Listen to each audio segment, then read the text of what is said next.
ఇలా ఇలా ఇలా అంటే చాలు. మిటికలు ఈ రెండు కణతల మీద 3 మాటలు కొడితే ఆయనకి సంతోషం. ఇలా కూడా అనక్కర్లేదు ఆయన దగ్గర.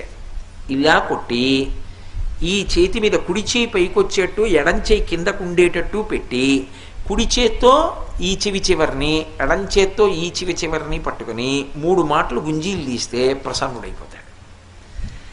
ఏమండి మీరు చెప్తున్నారు బాగానే ఉంది, కానీ అంత పరబ్రహ్మం విఘ్నేశ్వరుడు ఆయనకి ఎందుకండి ఇలాంటివన్నీ, ఇలాంటి పిల్లల చేష్టితాలు అన్నీ చేస్తే ఏమిటండి ఆయనకి ఆ సంతోషం అని అడగచ్చు మీరు.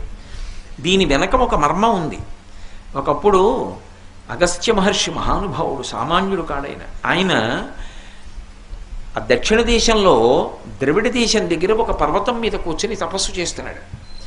ద్రవిడ దేశం వాళ్ళకి కావేరీ నదే ప్రధానమైనటువంటి నది, మిగిలినవి ఎక్కువ నదులు లేవు. వాళ్ళందరూ కూడా కావేరీ నది మీద ఆధారపడతారు ఎక్కువగా. అప్పటికి కావేరీ నది లేదు.